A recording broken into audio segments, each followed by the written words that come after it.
In this video, I'm going to show you how you can do an analysis of factorial experiments in JMP. So I'm going to do this with the carbon monoxide data set that we had in the lecture.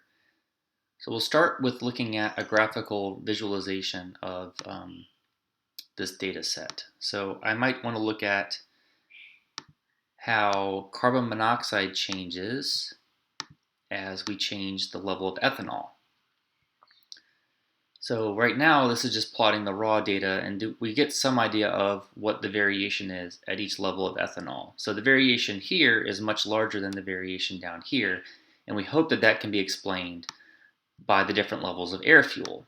And so if I take air fuel and drag it to overlay, we can see that these points up here were due to air fuel 14, these to air fuel 15, and these to air fuel 16.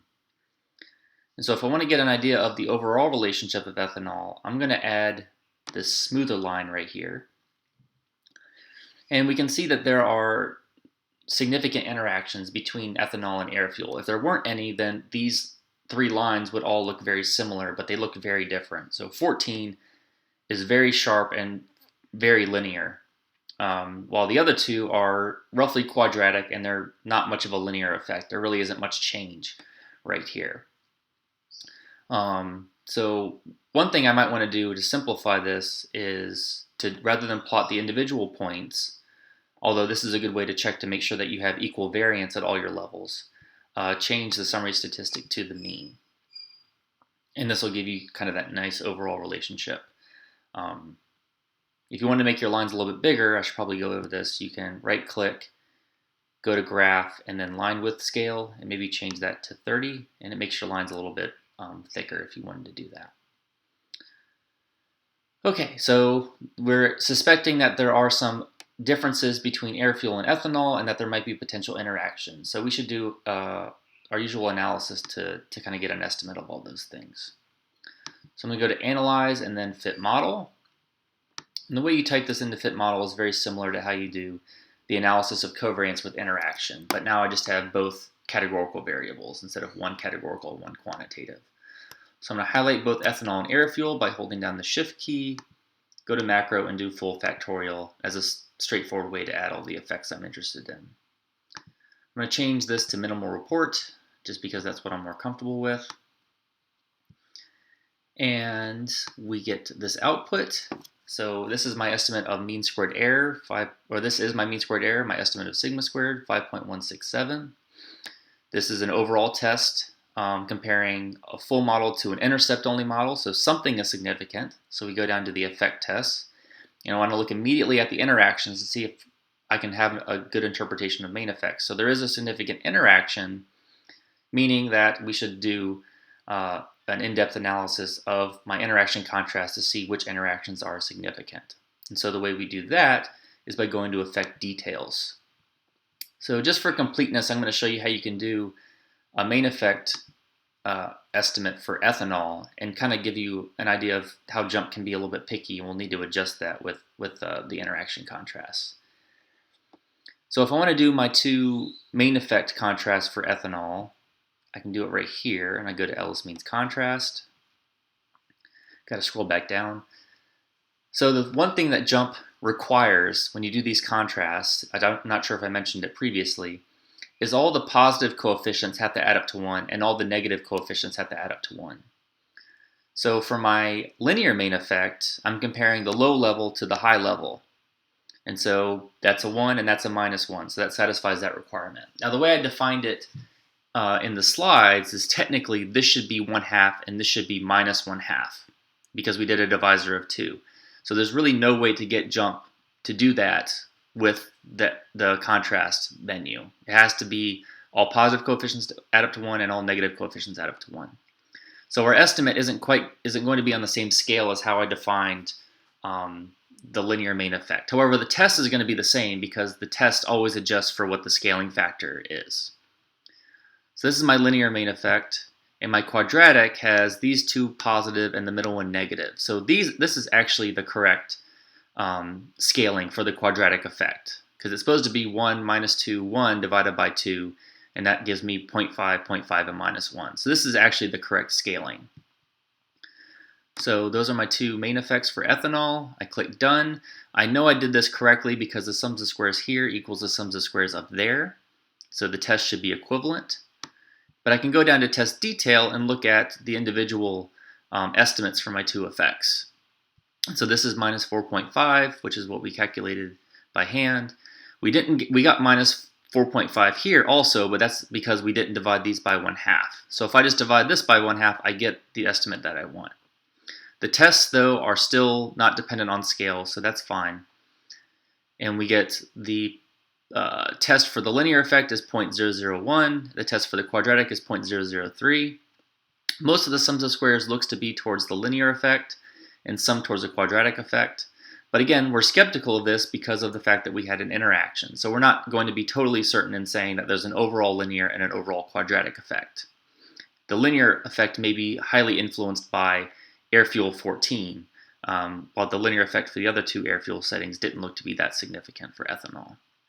So I'm just going to minimize this. And now we're going to look at constructing those interaction contrasts. So remember, there's 4 of those things because that's how many degrees of freedom I have right here. There's 4 of those things, so I need to construct 4 orthogonal contrasts. But I have to do this under the requirement that the positive coefficients add up to 1 and the negative coefficients add up to 1. So you have to kind of do some side math if you want to do this in JMP to make sure you're doing this correctly. So the easiest way to do this is to try to create a table like this and to keep track of your coefficients. So technically, this is how the interactions are defined in the lecture notes. We're going to have to temporarily ignore the 1/2 or the division by 2 because of how JMP requires the coefficients add up to 1 and minus 1. So I'm just going to look at the numerators of these 4 expressions in terms of the tau parameters, and then make sure those coefficients add up. So if you look at the taus involved in AL0 and AL2, you get this top line right here. So AL0 is going to be comparing the first level of A to the second level of A with B held at 0. So B at 0, that's our second index. So this is 0 and this is 0. And so it's 0 minus 2. So this is where I get my 1 and negative 1. AL2 is going to be comparing 0 and 2 with the second index at 2. But it's going to flip the sign because of the negative sign out front. So AL2 is technically 1 minus 1, but when I put the negative out front, it flips those signs, and this is why this becomes a negative 1 and this becomes a positive 1. Notice also that this is the same thing as comparing the linear effect of B at the 0th level of A and comparing that to the linear effect of B at the third level of A. So that's actually an easier way to think about it when you're writing these contrasts. So it starts out fairly simple until you get down to the A quadratic, B quadratic. It does get a little bit more complicated, but if you look at any one of these settings, so if you group these by 3, 3, and 3, you do see some structure in how these are being constructed. So this is what the numerators of all these 4 expressions are going to look like, but in order for this to look like what we need in JMP, I need all the positive coefficients in each of these to add up to 1 and all the negative coefficients to add up to negative 1. So for example, I have a 1 and a 1, so I need to divide these by 2 to get them to add up to 1. And the same thing for the other ones. The last one, I'll just jump right to it, is the more complicated one. So I have 1 plus 1 plus 4 plus 1 plus 1, that's going to give me 8. So I'm going to have a divisor of 8 in some of these cases. So this should be 1/8, this should be 1/8, this is going to be 1/2, 4 divided by 8, this is going to be 1/8, and that's going to be 1/8. And so I have to convert those to decimals because that's how it's going to be shown in JMP. And this is what you end up getting. And this is how it should look. So 0.125, that's 1/8, 1/8, 1/2, 1/8, and 1/8. And you can check to make sure that this is what these values should be. This is just one drawback of JMP, is you have to be able to convert contrast to look like this if you want to do customized contrasts. So I'm going to show you how you can do this in JMP. And the last one is really not so straightforward how you get it to work, but I will show you how you can get it. So let's construct these 4 contrasts, and let's make sure that we can look at our table the whole time while we're doing it. So let me try to see that the best we can. So that's the best I can do in terms of this window. So I want to do the A linear, B linear. I want this to be 0.5, this to be minus 0.5, this one to be minus 0.5, and this one to be plus 0.5. So I'm going to do plus, minus, and then minus, plus. And so here I get 0.5, minus 0.5, minus 0.5, and then plus 0.5. So that's the A linear, B linear. The next one is not too bad either. So I'm going to do, this is the A linear, B quadratic. So I'll do the linear for the first one, the linear for the last one, and they're both pluses, plus minus, and then I'll do the middle one. So I'll do minus and then plus. So notice I'm not getting the coefficients that I want. What I need to do is put more weight in the middle than the outside. So I'm going to do minus again and then plus again. And that's just how I get the correct coefficient values. It's because the middle value needs to be multiplied by 2 compared to the outside pieces. So that's A linear, B quadratic. Now let's do the next one where I do the quadratic up here compared to the quadratic down there. So the quadratic up here is plus, minus, plus. And then let me do it again down here, but I flip it. So now it's minus, plus, minus. And again, I'm not getting the right coefficients. It's because I need to do the middle one twice. So I'll do that minus and that plus. And so that's just how I'm getting the correct weighting for the coefficient values. And then the next one, A quadratic, B quadratic, I just need to do the quadratic for each individual piece, and then I'm going to have to add more weight to the middle pieces. So plus, minus, plus, let me add this. Now you can't add any more because it's all added up to 1. So, and then let me do it for the bottom one. This is also plus, minus, plus. Let me add one more to that. Okay. And then I need to do the middle level. I'm going to do minus, plus, minus. And so this is not anywhere close to being correct. And then the way I'm going to fix it is I'm going to add more weight to the very middle level because right now it's just 0.2. I need that to be 0.5. So I'll add a plus there and a plus again and then a plus one more time. And this is how I get the correct coefficient. So there's a couple different ways that you could get that, but that was the easiest way that I was able to get it.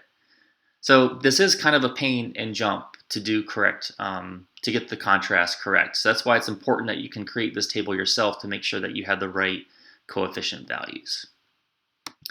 And let's click done. I know I did this correctly because I have 678 and then 678 right there. Let me get down to my test details. Again, these coefficient values are pretty much way off compared to what they're supposed to be down here. I believe it's correct for this one, but probably not for any of the other ones. So you'll just need to keep in mind the scaling effect on some of these estimates. And so what we want to look at is what the individual tests are for each of these sums of squares. And that's going to tell us which interactions are going to be important and which ones aren't. So if you look down at these sums of squares, we're kind of getting an idea of the relative importance of all these different linear effects, or all these different effects inside that overall interaction test. So our total sums of squares here is 678 for the interaction effect. And almost all of them are coming from the A linear by B linear effect. And the other sums of squares are relatively small. So that p-value is insignificant, this one's insignificant, this one's maybe borderline significant. But it looks like for the most part that the main thing that's driving this two-way interaction is the A linear by B linear. So if there's no quadratic effect that's important here, it's actually okay then for us to interpret overall quadratic effects because the quadratic effect isn't interacting with anything else. So in fact, the estimate of the quadratic effect up here, that would be a valid main effect interpretation because it doesn't interact with anything. The linear effect, however, does make huge differences. And so if we ever wanted to talk about linear effects, we have to do it at a level by level comparison. So if I wanted to look at the linear effect for air fuel 14, I'm going to go back up here. So the linear effect for ethanol at air fuel 14 is I want to compare maybe let's do it the other direction. Let's compare the high level of ethanol to the low level of ethanol at air fuel 14. And that has a huge sums of squares. The estimate is 28.